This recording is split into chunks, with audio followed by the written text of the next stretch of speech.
Hi guys, I'm Audi. Welcome back to my channel.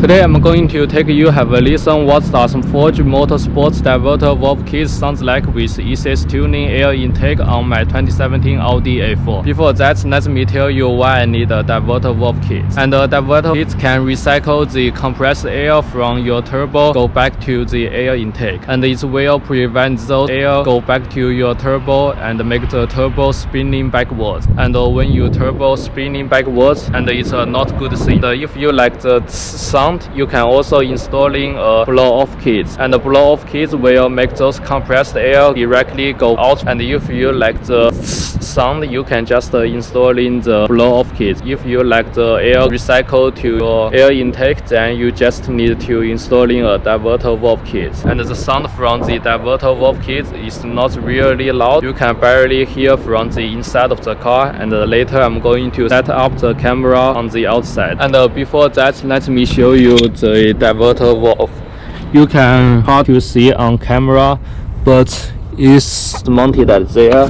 And also, this is the oil catch can from the ECS tuning, and this oil catch can is really good because this A4 is a directly fuel injection system, and the only bad thing is you have to drain this catch can when this can is full and dirty. And before that, let me also show you something. If you get the diverter valve kit or blow-off kit, you should get a set of this spring.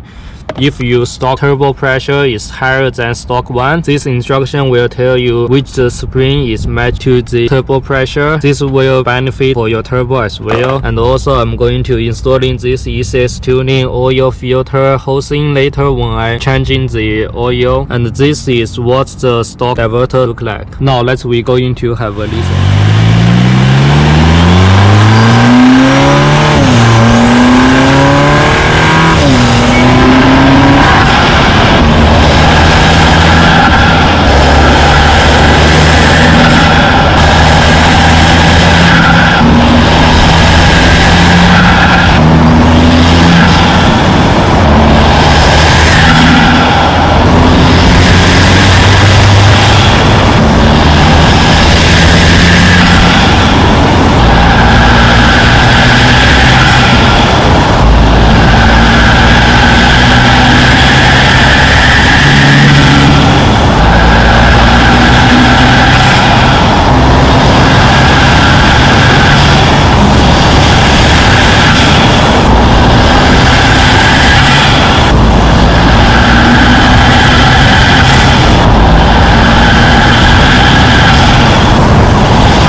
So how do you guys think? Let me know in the comments below, and also please let me know what would you like to see more on this car. And this will be end of this video. I hope you guys enjoyed it. Please let me know if you have any questions, and please subscribe to my channel and follow me on Instagram as well. Thank you for your watching. I will see you next video.